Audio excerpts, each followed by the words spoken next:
Bienvenue sur le podcast de l'équilibre digital. Entrevues exclusives, astuces marketing et bien plus avec des personnalités du monde des affaires, de l'entrepreneuriat et du marketing.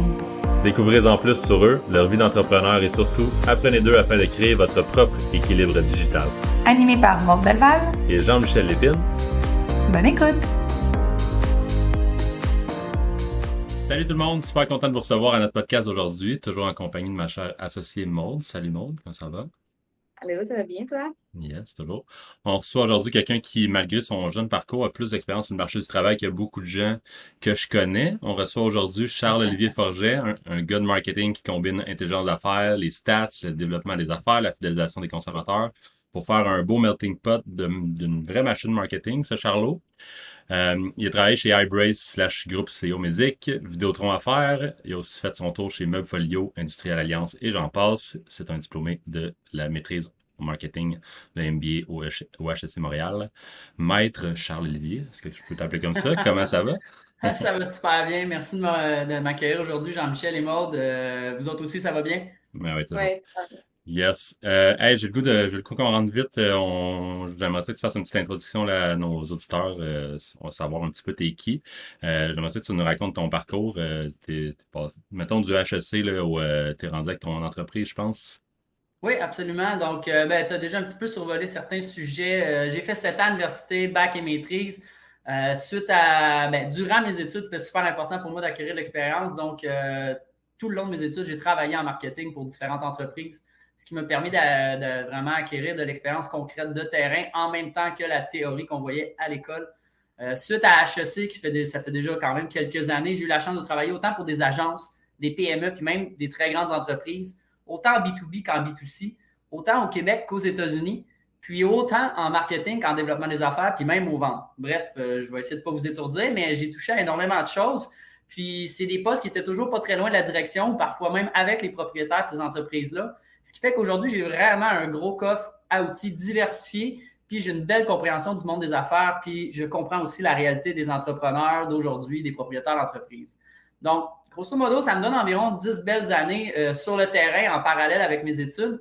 Puis c'est pour ça que récemment, j'ai décidé de faire le grand move. Je me suis dit, pourquoi pas me lancer à mon compte? Donc, j'ai lancé, comme tu le disais, mon entreprise. J'ai lancé une entreprise qui s'appelle Subconscience Intelligence Marketing. Là, c'est officiel tout, là, t'as ton nom de domaine même.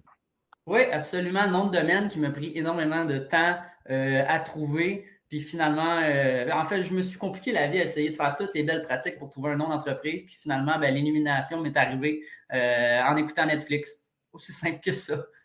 Donc, vous allez peut-être me dire pourquoi subconscience. L'idée est simple. On sait que le subconscient, c'est de l'information qu'on a dans notre tête. C'est du stock qu'on n'arrive pas nécessairement à avoir accès ou des fois, il nous fait faire des choses sans qu'on s'en rende compte. Donc, si on met ça dans un contexte entrepreneurial, mon but à travers subconscience, c'est d'aider les entreprises ou même les accompagner à trouver le potentiel qui se cache dans le subconscient de leur entreprise.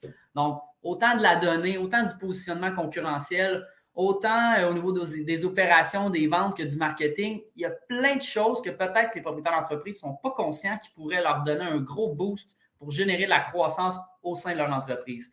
Donc, c'est un peu là-dessus que j'ai basé mon thinking par rapport au mot subconscient. Je pense que ça va influencer ça. Ouais, vas-y, Maud. J'ai vraiment aimé ça quand tu nous as partagé justement le nom subconscient quand tu nous en avais parlé il y a plusieurs semaines. Là. Puis, c'est ça, Jean-Michel, je te laisse poursuivre parce que j'avais une autre question après. Je pense que ça va plus loin que même ce que tu dis. Je pense qu'il y a vraiment plusieurs layers au mot subconscience. Même en marketing, il y a plein de choses, comme tu disais, en fait, qu'on fait de manière inconsciente puis que sans le savoir, tu sais, j'arrête pas d'en parler aux clients avec lesquels on travaille ces temps-ci que le marketing, c'est comme une job de tous les moyens que tu vas mettre en place pour. Puis, un moment donné, ton client il va t'acheter. Puis là, un moment donné, il va te faire confiance, mais il ne sait pas pourquoi. Puis, il se pose même pas la question, mais il va te faire confiance parce que, inconsciemment, il t'a vu sur un panneau d'autoroute sans regarder, il t'a vu sur Facebook sans vraiment y porter attention. Il a vu ton nom un petit peu partout. Puis, un moment donné, il a vu qu'est-ce que tu faisais vraiment sur je sais pas, une annonce à télé. Puis, qui est là le moment que tu vends ton produit. Puis, là, il te fait déjà confiance parce que, hey, c'est une grosse compagnie, ça, je la vois partout. Mais tout de manière inconsciente. Absolument. C'est une théorie, puis c'est même une pratique qui est utilisée, ce qu'on appelle le cimetière de marque. Là. Je ne veux pas rentrer dans les détails, on va s'éloigner du sujet, mais il y a énormément d'entreprises qui travaillent sur toute la notion de cimetière de marque pour créer leur marque dans ton subconscient. Puis la journée que tu as un besoin, ça te pop. Parce que tu l'as vu, le panneau d'autoroute, ou parce que tu as pensé à ce besoin-là, puis tu as fait le lien avec cette marque-là. Donc, tu as totalement raison. Comment ça se passe à date? Je sais que c'est quand même récent, là, ton Ouais. aventure entrepreneuriale, mais comment ça se passe jusqu'à présent? Il y a des choses que tu as déjà appris dans les dernières semaines? Absolument. Jusqu'à présent, ça se résume à réseauter.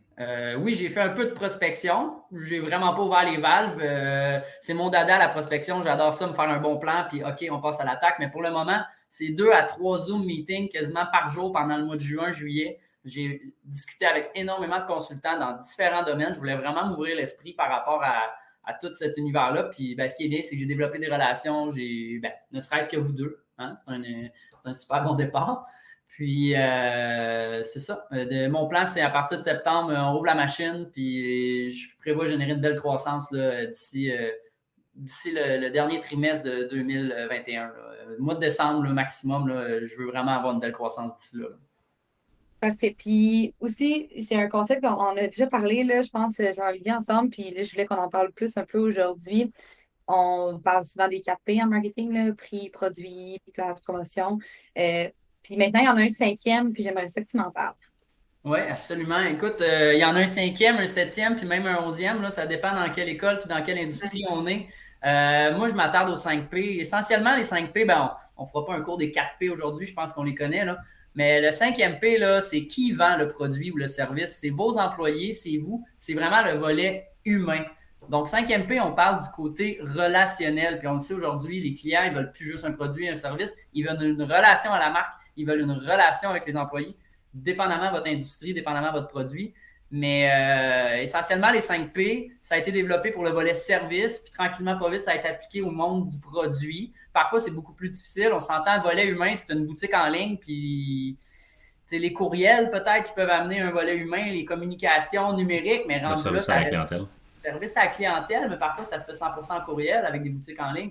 Donc, il faut essayer de faire sortir le côté du 5MP de manière numérique derrière un écran. Là, il y a un bon défi au niveau communicationnel.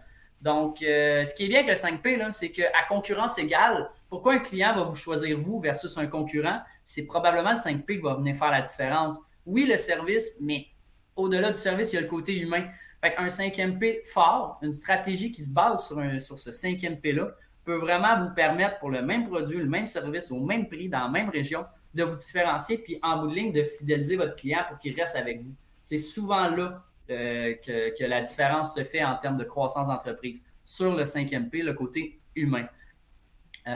Si je peux enchérir là-dessus, il y a même des études qui montrent qu'il y a des gens qui sont prêts à payer plus cher pour le même produit, le même service, si la relation puis l'expérience client, donc on reste dans des branches du 5MP, sont à la hauteur de leurs attentes ou même au-delà. Donc, je suis convaincu que dans votre vie, ça vous est arrivé de payer un peu plus cher ou pour un service ou un produit en disant « Je file vraiment qu'est-ce qu'ils font, j'adore cette personne-là, j'adore cette entreprise-là, ils sont à la hauteur de mes attentes, ça ne me dérange pas de payer un premium pour eux. » J'imagine que ça vous est déjà arrivé. Là. Ben, à 100%. Pourquoi que tout le monde achète du Nike, du Adidas, du Reebok quand il y a des marques au tiers du prix? Puis que, tu sais, j'achète. Est-ce qu'il y a vraiment 100% du monde qui achète leur Nike parce qu'il y a une technologie qui t'aide à mieux courir? Absolument. Peut-être, mais pas vrai. Je pense pas que ça doit être une majorité des gens. Ils veulent juste le logo, en fait. Oui. Sinon, une autre parenthèse par rapport à ça, 5MP, c'est aussi plus dans le commerce de détail, je vous dirais, mais c'est aussi une manière de faire le pont avec les opérations. Tu as des réceptionnistes, des employés, tu as plein de gens qui travaillent sur le terrain. Puis c'est souvent une manière de t'assurer que ton expérience et ta relation client va être cohérente dans tous les canaux. Puis c'est actuellement, pour en avoir parlé avec beaucoup de gens, c'est une partie négligée, voire même inefficace. Ça soit un manque de formation des employés. Tu sors une nouvelle promotion, tes employés ne sont pas au courant. Tu sors un nouveau produit, tes employés ne sont pas capables d'expliquer comme il faut. Le marketing, au niveau du 5MP, doit se connecter avec les opérations parce que c'est eux qui sont au front, c'est eux qui ont le contact avec les clients. Donc, c'est extrêmement important. Le 5MP, ça égale les humains, ça égale la relation, ça égale la fidélisation. C'est tout ce qu'il faut retenir par rapport au 5MP. Je m'éloigne peut-être un peu de notre sujet d'intelligence d'affaires. Ben, en fait, non, mais je vais name drop quelqu'un que je name drop un peu souvent dans ce podcast-ci, mais Maud rit pas au nom que je drop. Mais Gary Vee dit que selon lui, les personnes les plus importantes dans la hiérarchie, là, ce qu'il faut qu'il s'occupe le plus en premier, c'est de un, ses employés, après ça, ses clients, puis après ça, lui-même. Oui, Je trouve, absolument. je trouve que c'est parce que tu as amené l'aspect que le 5MP était aussi une partie employé. Puis moi, dans ma tête, à mon sens, Oui. c'était vraiment la partie client. Donc, les personnes, mais c'est personnes au sens large. Fait que j'aime l'aspect que tu amènes c'est aussi les employés. Oui, pour faire le pont dans les opérations, mais parce que c'est eux qui sont ton front. Là. Ben absolument. Tu sais, quand on parle, par exemple, d'ambassadeurs de marque, on parle souvent des clients qui vont être un ambassadeur pour te référer à ta marque, mais ça existe le concept d'ambassadeur employé. L'employé qui est fier de travailler pour toi, qui comprend tes choses, comprend ta mentalité. Puis encore là, lui va t'en amener des clients. Puis tu peux fidéliser tes employés comme tu peux fidéliser tes clients. Puis en ce moment, c'est une grosse tendance, le marketing employeur. Là, je veux dire, avec la pénurie de main-d'œuvre d'un côté, mais sans même la pénurie, ça fait plusieurs années qu'il y en a qui Ouais. comprennent que leurs employés peuvent générer de la croissance interne. Là. On se Les fait, employés d'advocacy. on se fait de plus en plus approcher chez Wavency pour justement de la pub, pour faire de la pub sur les réseaux sociaux, mais pour le recrutement. Parce qu'il y a une idée ne fournit pas, parce qu'un affiche d'emploi, ça fournit Ouais, pas, parce que. Puis, tu sais, la pénurie de main-d'œuvre, elle va loin. absolument. Pas vrai. Fait que j'irais même à utiliser le terme de fidélisation d'employés. C'est ça. Ça fait un bon pont, ce petit terme-là. Je sais que t'en as parlé pour dire, t'as parlé que le 5MP servait beaucoup en acquisition, puis tout ça, mais t'as mentionné aussi que ça venait en fidélisation. Toi qui as pas mal d'expérience là-dedans, la fidélisation, j'ai le goût que Ouais, tu me parles un petit peu des best practices pour fidéliser ses clients dans une entreprise. absolument. Ce que j'ai découvert, c'est qu'il y a énormément de monde qui travaille en acquisition, très peu en fidélisation. Donc, Subconscience, c'est un peu notre mission. On va trouver un moyen, grosso modo, de t'aider à générer de la croissance interne puis à fidéliser tes clients pour augmenter leur repeat, augmenter leur facture moyenne, puis faire en sorte que tout ça génère de la croissance. Donc, d'une vue macro, là, pour moi, la fidélisation, ça passe par 3 concepts fondamentaux. Là. Je vais sortir 3 gros keywords. On ne rentrera pas en détail dans chacun parce qu'on pourrait être là encore demain matin. Mais les concepts, je pense que la fidélisation passe par la compréhension de la relation client, l'expérience client, puis tout ça combiné avec l'omnicanalité. L'omnicanalité, c'est un mot à 100$, mais c'est aussi un buzzword. Je veux dire, c'est de plus en plus utilisé. Ça se résume à tout ce que tu fais en termes de relation d'expérience client, ça doit être cohérent dans tous tes canaux. Que ça soit sur le terrain, sur le numérique, tes employés, il faut que le message soit égal, il faut que ton client s'y retrouve de manière cohérente.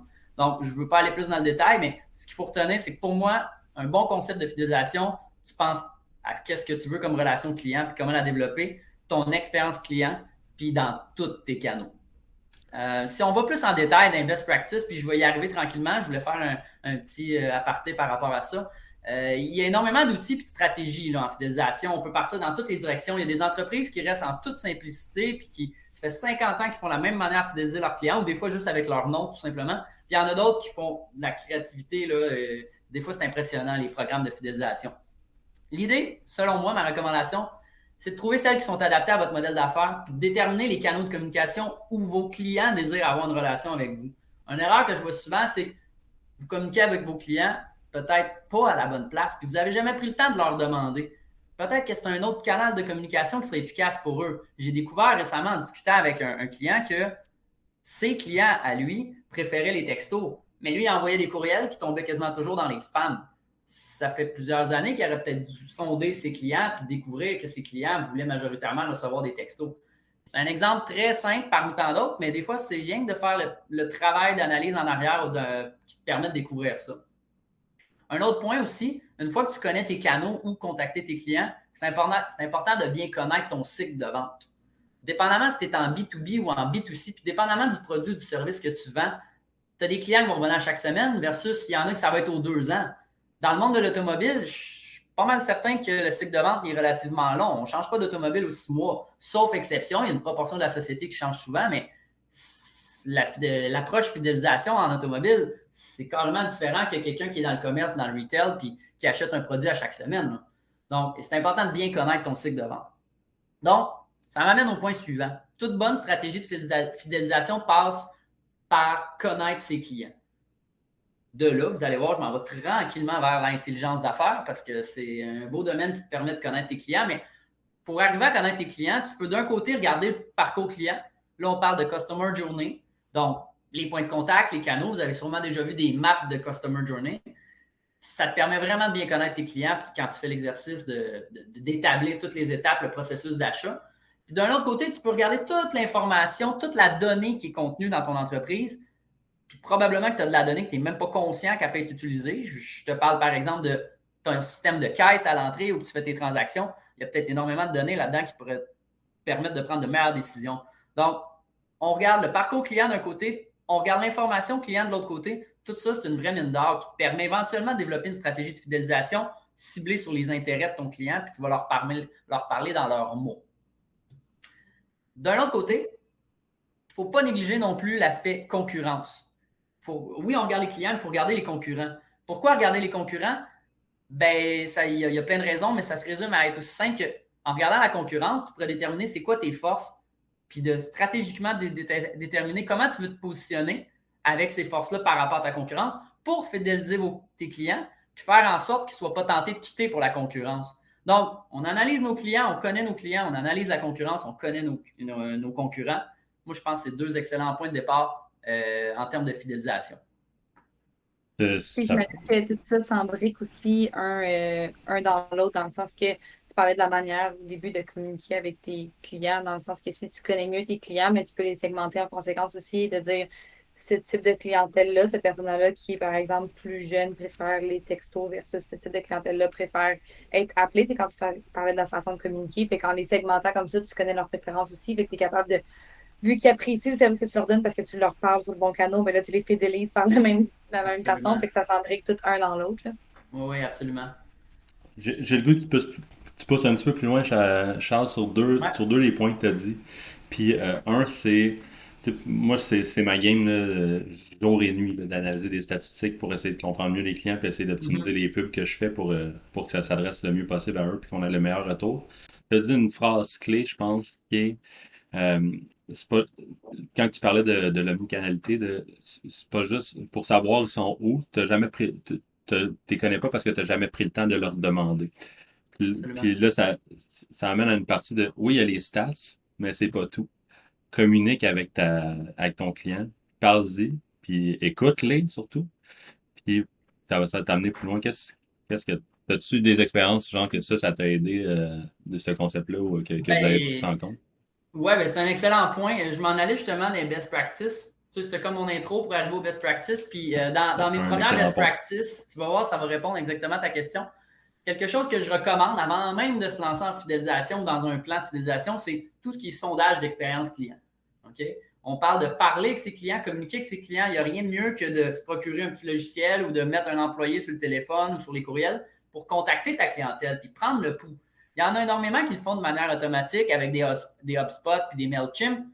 Mais si tu as une clientèle assez près de toi, puis tu peux te le permettre, contacte-les de manière informelle si on veut, puis va chercher le côté humain du feedback, puis c'est là que tu vas vraiment avoir de la belle donnée. On s'entend, si tu fais du sondage client, c'est que tu as déjà une liste client. Puis moi, ce que je recommande, c'est que ton sondage soit combiné avec un système de CRM. Le CRM, c'est super important. C'est là-dedans que tu vas colliger toute l'information que tu vas obtenir par rapport à ton sondage pour chaque client, pour chaque fiche client. Fait qu'éventuellement, tu développes tranquillement ton intelligence d'affaires, ton intelligence marketing. Donc, via les sondages clients, tu peux développer ce qu'on appelle les NPS, le Net Promoter Score. Tu peux savoir c'est qui tes ambassadeurs. Tu peux probablement tenter d'éteindre des feux. Tu as peut-être du monde qui, finalement, allait te faire des plaintes sur Google, allait te faire des plaintes sur les réseaux sociaux, puis en leur téléphonant, ils vont se vider le cœur sur toi. Tu vas sauver ta réputation, tu vas probablement éteindre des feux par la bande. Donc, à ton point, c'est super important de communiquer avec tes clients. Tout d'abord, c'est sûr, il faut savoir de quelle manière communiquer avec eux. Il faut s'arrêter à déterminer est-ce qu'on les appelle, est-ce qu'on leur envoie un courriel, un texto, est-ce qu'on va même les voir en personne. En B2B, on peut se le permettre. Là. On peut débarquer chez notre client, s'asseoir 15 minutes avec, puis prendre le pouls. Je ne sais pas si ça répond un petit peu à ta question. Hein. Oui, c'est clairement, c'est ça. C'est ça. On voit que c'est pas ton premier rodéo. Le deuxième point que je voulais que tu pousses un petit peu plus, c'est par rapport à la concurrence. Je sais pas si tu avais de quoi aussi à dire pour les best practices de ça. C'est qu'est-ce qu'il faut analyser sur la concurrence. Puis j'ai le goût de te demander aussi à quelle récurrence. Absolument. dans le même ordre d'idée que tantôt, en termes de récurrence, ça va dépendre de ton industrie. Je vais donner un exemple. En télécommunication, les prix vont changer énormément souvent, cellulaire, Internet, etc. Donc, tendance à regarder les prix ou même les variations de tout ce qui se passe chez la concurrence, peut-être sur une base hebdo. Tandis que dans d'autres industries, ça change aux 6 mois, 1 an. Fait que quand tu établis un peu c'est quoi les mouvements du marché et de ta concurrence, ben c'est là que tu peux te faire une tête de quand est-ce que je regarde la concurrence. Quelque chose qui est assez récent et que tu peux vraiment regarder sur une base hebdo, c'est la netnographie concurrentielle. Donc, on parle simplement de regarder la présence web, les réseaux sociaux, les publications, les blogs, peu importe, tout ce qui est sur le net de ta concurrence. Ça peut être fait à chaque semaine parce qu'on s'entend, en 2021, il faut être présent régulièrement. Ben, je pense que vous êtes là-dedans. C'est vos skills. Au niveau de la netnographie concurrentielle, ça, je recommande fortement de le faire le plus souvent possible, ou même si vous trouvez un logiciel pour l'automatiser, c'est encore mieux. Vous recevez des rapports chaque semaine qui vous popent tous les résultats. That's it. Est-ce que... Vas-y, Emma. J'ai appris un nouveau mot aujourd'hui. Je l'ai noté. J'en ai appris une couple, là. Omnicanalité, netnographie. Je prends les notes. On prend les notes. On va grandir notre lexique. On va grandir notre lexique entrepreneurial / marketing. Est-ce que tu as d'autres practices avant? Sinon, j'enligne la prochaine question, Charlotte. Ben, je vous avais préparé une liste des best practices les plus importantes. Préparé une liste. Let's go. On y va avec ça. Je te dirais, c'est probablement la question que je voulais développer le plus. Les best practices actuelles, c'est important de les connaître. Sans savoir les maîtriser, on peut ensuite demander à un consultant de nous aider, mais au moins de savoir qu'ils existent, c'est un excellent point de départ quand on est propriétaire d'entreprise. Donc, on a parlé des sondages clients, qui pour moi, c'est super important. Mais en amont de ça, il y a le CRM. Le CRM, pour certains, c'est un logiciel, puis pour d'autres, c'est une culture d'entreprise qui mène à un logiciel, à l'entretien d'un logiciel. Pour moi, c'est une culture d'entreprise. CRM, c'est la gestion de l'expérience client, pas de l'expérience client, pardon, mais de la relation client. Donc, tous tes employés doivent comprendre à quel point la relation est importante, est extrêmement difficile à solidifier, puis très facile à briser. Donc, CRM, c'est ton feedback, c'est tout ce que tu développes au niveau relationnel dans tous tes canaux de tes clients, que tu viens colliger dans un logiciel qui te permet par la suite d'éventuellement générer des rapports pour de l'intelligence d'affaires. Donc, un excellent point de départ, c'est un plan CRM. Ensuite, un logiciel CRM. Il faut que tous tes employés soient sur le même piédestal avec toi par rapport à la culture CRM. Ensuite, j'avais mis tout ce qui était sondage d'expérience client, on en a parlé. Tout ça amène à l'intelligence d'affaires. L'intelligence d'affaires, c'est de plus en plus tendance dans les PME, mais c'est très, très établi dans les grandes entreprises. Il y a certaines entreprises qui ont même des modèles prédictifs. Ils ont tellement accumulé de données sur toi qu'ils peuvent t'appeler 2-3 jours avant que tu pensais peut-être débrancher ou quitter l'entreprise, juste parce qu'ils ont analysé 1000 autres personnes qui ont le même profil que toi. Donc, on est rendu à la prédiction de rétention qui permet de fidéliser. Donc, l'intelligence d'affaires à plus petite échelle, dans une PME, moi, ce que je recommande, dans une PME, le plus important, c'est OK, on a de la donnée qui s'accumule dans quel canot? Des fois, il ne faut pas sous-estimer, ça peut être les téléphones. Tu as un commerce de retail, tu reçois des téléphones à tous les jours, tu en reçois combien, puis à quelle heure, puis c'est quoi les sujets, etc. Comme que ça peut aussi être ton rapport Facebook, ton rapport Google Ads, ça peut être de la donnée de partout. Donc, ça te prend un plan d'acquisition de données, puis par la suite, un plan de gouvernance. Dans la gouvernance, j'inclus aussi un plan de nomenclature de données. Là, je vous ressors encore des mots à 100$, mais si tu rentres la ville de 42 manières différentes, quand je vais sortir un rapport géographique, ça va me donner 42 villes au lieu d'une ville. Donc, c'est important que tes employés aient un guide de comment rentrer la donnée en majuscule, en minuscule. Ça a l'air nono, là. Mais imagine que tous les prénoms sont rentrés en majuscule. Quand vient le temps de faire du publi-postage, là, bonne chance pour faire du ménage là-dedans parce que tu ne veux pas mettre le nom du client au complet en majuscule sur une lettre. Donc, c'est un exemple parmi tant d'autres. Puis, il faut regarder la donnée qui s'accumule tranquillement dans notre CRM parce qu'il peut y avoir des insights qui dorment là, qui éventuellement vont te permettre de prendre des bonnes décisions et de développer un plan de fidélisation optimisé pour les besoins et les intérêts de ton client. Ce qui m'amène à mon autre point en termes de best practice, on parle de segmentation. Tu as 1000 clients, je suis pas mal convaincu que tes 1000 n'ont pas les mêmes intérêts, ils ne viennent pas acheter aussi souvent que d'autres, il y en a peut-être même qui sont insatisfaits et ils restent quand même avec toi, puis il y en a peut-être qui ne sont pas venus depuis 2 ans. Selon moi, il n'y a aucune raison que ces clients-là, tu leur envoies la même infolette. Fais-toi des segments. Segmente. Je le répète tout le temps. Puis ça, ça part d'une bonne base CRM, ça part du feedback de sondage client, ça part d'un plan d'intelligence d'affaires qui t'amène à segmenter Et le dernier point qui est la grosse tendance, puis vous le savez, la personnalisation.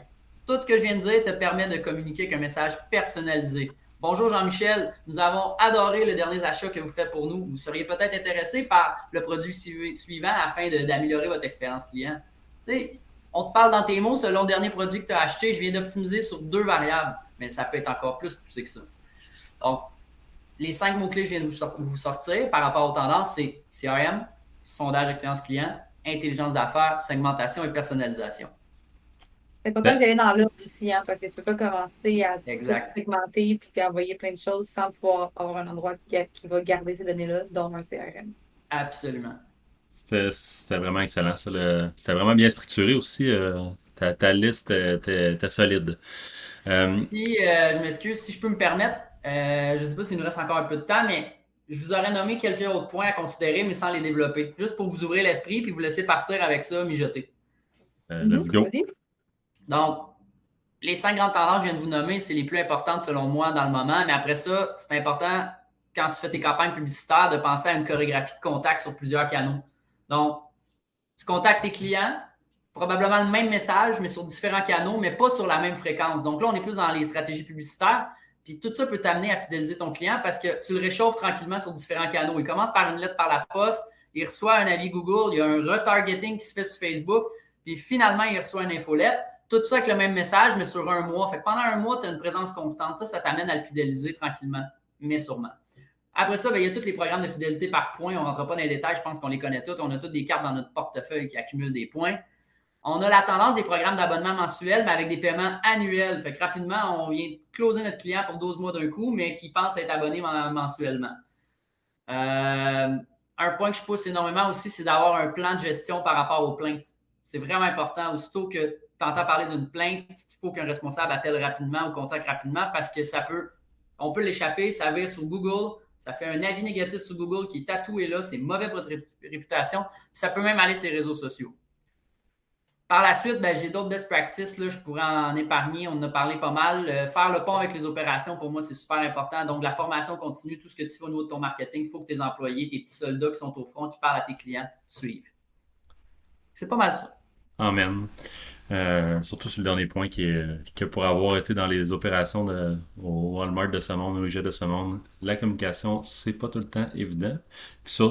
Puis de part et d'autre aussi, de l'autre bord, c'est la réception au changement n'est pas tout le temps non plus évidente. Absolument, ça c'est un vrai défi. Ouais, mais faut le faire quand même, puis c'est comme ça qu'on avance. On n'avance pas en restant planté là. C'est tellement poétique ce que je viens de dire. T'en as parlé pas mal, mais j'aimerais ça rapidement qu'on passe juste sur notre avant-dernière question qui est par rapport à l'intelligence marketing, qui est aussi une de tes expertises solides. T'en as fait un petit peu mention ici et là, mais c'est quoi l'importance pour toi de prendre en compte les statistiques dans la fidélisation des consommateurs? À défaut de me répéter, je pense qu'avant même d'avoir des statistiques, il faut que tu accumules la donnée. Puis à partir de la donnée, là, tu vas pouvoir générer des statistiques. Une fois que tu as ton tableau de bord avec des statistiques, des indicateurs de performance ou même des graphiques, ça va te permettre d'optimiser ta prise de décision pour la suite. Que ça soit une campagne marketing, ça va te permettre de déterminer quel message nos clients veulent recevoir ou comment les contacter, dans quel canal. Donc, tes statistiques peuvent te donner une indication sur qui est ton client. On peut sortir de l'info démographique, mais aussi sur leur habitude d'achat, leur fréquence d'achat. Il y a des modèles qui permettent de vraiment déterminer ton client revient quand, il va acheter pour combien, c'est quoi sa facture moyenne, par exemple, etc. Donc, si tu accumules la bonne donnée, tu peux te générer des tableaux de bord, tu peux te créer des statistiques pour prendre vraiment des meilleures décisions. Ça optimise ton ciblage au niveau publicitaire, mais toi aussi, ça optimise, ça vient diminuer le risque. Je pense que c'est ça qu'il faut retenir. Avoir de la bonne stats, basée sur des bonnes données, ça va faire en sorte que tu diminues ton risque sur ton 1000 $ que tu viens de mettre sur Facebook. S'il est vraiment bien optimisé puis qui est basé sur des stats, tu risques d'avoir pas mal plus de leads sur ton 1000 $ Facebook que si tu y vas un petit peu au pif. Ce que je retiens aussi de ça, que tu me fais penser, c'est le fait qu'il y a beaucoup d'entreprises, justement, que tout va vite, là, fait qu'on prend pas le temps d'analyser tout ça, mais au bout de la ligne, c'est que c'est une roue sans fin. On veut tout le temps acquérir de nouveaux clients, puis tout le monde le sait, fidéliser coûte beaucoup moins cher que d'aller chercher de nouveaux clients. Fait que c'est une roue sans fin parce que les données ne sont pas analysées, on redépense, on n'analyse pas, fait qu'on refait les mêmes erreurs qu'on faisait, fait que ça finit plus, tu sais. Absolument. C'est un excellent point.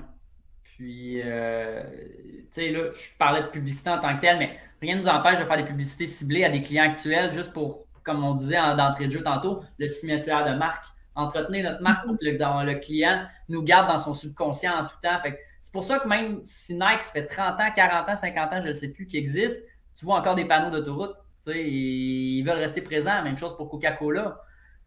Les PME peuvent et doivent, je pense, faire un peu la même chose. C'est vraiment continuer de focusser sur la fidélisation de leurs clients / notoriété. On pourrait mélanger les deux concepts ensemble, là, mais la notoriété amène à fidéliser. Là, selon moi, ça va ensemble. Là. Donc, c'est pas mal ça. L'appartenance Ouais. aussi, là, que les gens aient un sentiment d'appartenance envers le produit, le service ou la marque. Là. Exact. Absolument. Ben écoute, je vais terminer avec ma dernière question on la pose à tous les invités. Là. Donc, je te laisse la développer comme tu la comprends parce qu'elle est faite vague, cette question-là, il s'est voulu. Donc, comment tu arrives à garder l'équilibre dans l'univers numérique? Oui, excellente question qui porte, comme tu disais, peut-être à multiples interprétations. Si je vois de mon côté personnel, l'équilibre avec l'univers numérique, c'est sûr que dans notre domaine, on est porté à être toujours sur LinkedIn, toujours dans les courriels, toujours à zioter le web. Moi, mon moment, c'est le matin. Le matin, j'aime aller au gym. Puis parfois, c'est en plein milieu du gym que j'ai une inspiration pour une publication LinkedIn. Fait que j'ai décroché pendant 45 minutes de manière numérique. Puis boum, j'ai une illumination. Donc, je m'assois sur un banc. Puis c'est là que je rédige une publication LinkedIn. Donc, pour moi, l'équilibre numérique, c'est aussi parfois fermer son cell la fin de semaine. C'est parfois aussi trouver du temps ou lire des livres, lire des choses sur le développement personnel. Donc, on peut autant apprendre dans un livre que sur un blog, sur Internet, selon moi. Donc, il y a moyen de trouver un équilibre personnel par rapport au numérique. D'un autre côté, j'aime aborder la notion d'équilibre numérique avec mes clients. C'est-à-dire qu'on est très, très focusé à faire la publicité sur le web. Puis parfois, on oublie que pour certains modèles d'affaires, c'est encore bon de faire du traditionnel puis du terrain. Donc, il faut trouver un équilibre dans l'univers numérique et l'univers traditionnel. Moi, je continue de croire que oui, on peut très, très bien cibler sur le web, mais il y a une manière, avec l'intelligence d'affaires, d'aussi très, très bien cibler sur le terrain. Puis, pour certaines entreprises, il y a des entreprises que c'est 100% web, puis ça va le rester, mais il y en a d'autres qui peuvent gagner encore à envoyer un petit flyers par la poste. Là. Ça, c'est mon exemple la plus simple, là, mais ça existe encore, toutes ces techniques-là. Donc, on peut trouver un équilibre dans un bon plan marketing. Oui, je trouve ça intéressant que tu l'aies apporté de cette façon-là aussi. Excellente réponse. Ça me fait penser au mime là, en fait, que tu l'avais par rapport à ce que tu disais par rapport aux médias traditionnels. Avant, on recevait 1000 courriers et un email, puis on était tous contents de notre email. Là, on reçoit 1000 emails, puis quand on reçoit un courrier, on est fou balai. Fait que c'est important d'être différent, je pense, ça fait ressortir. Puis, fait que même si les médias traditionnels sont de moins en moins utilisés, mais justement, peut-être qu'il y a des opportunités là avec De se démarquer maintenant parce que c'est rendu tellement pas utilisé que maintenant c'est peut-être même une façon de se démarquer. Là, absolument. C'est pas pour rien qu'il y a encore des grandes entreprises qui viennent cogner à votre porte. Là. Le porte-à-porte existe encore, puis pour certains domaines, ça fonctionne. Oui, tout à fait. Merci Charles-Olivier, c'était vraiment super pertinent. Puis où que les gens peuvent te suivre s'ils veulent rentrer en communication avec toi? Pour le moment, c'est très simple. Vous pouvez me suivre sur ma page LinkedIn professionnelle, effectivement. Vous pouvez aller voir Charles-Olivier Forget sur LinkedIn. Tout est là. N'hésitez pas à me contacter. On peut prendre un petit café virtuel ensemble. Puis c'est pas mal ça pour le moment. Hey, c'était bien le fun pour vrai, Charlot. Je suis sûr que les gens vont sortir avec des bons trucs concrets qu'ils vont pouvoir appliquer à leur entreprise. Ou du moins, en tout cas, avoir un lexique marketing amélioré, c'est sûr et certain. Moi, je vous encourage à essayer une belle game de Scrabble en fin de semaine. Peut-être que vous allez être meilleur. Non, mais sérieux, ça fait du bien de parler de fidélisation. Tout le monde sait que fidéliser, ça coûte moins cher que faire de l'acquisition. C'est vraiment un point important. Puis, allez le suivre sur LinkedIn, Charles-Olivier Forget, chers auditeurs. Ses publications, ils ont beau être faites sur un banc de parc, sont remplis de bons insights autant que pendant le podcast. Fait que, allez le suivre sur LinkedIn. Hey, un gros merci encore, Charles. C'est excellent, merci. Hey, l'épisode d'aujourd'hui est terminé. Un gros merci d'avoir écouté. Si vous avez apprécié, n'hésitez pas à nous suivre sur votre plateforme de podcast préférée ou directement sur les réseaux sociaux.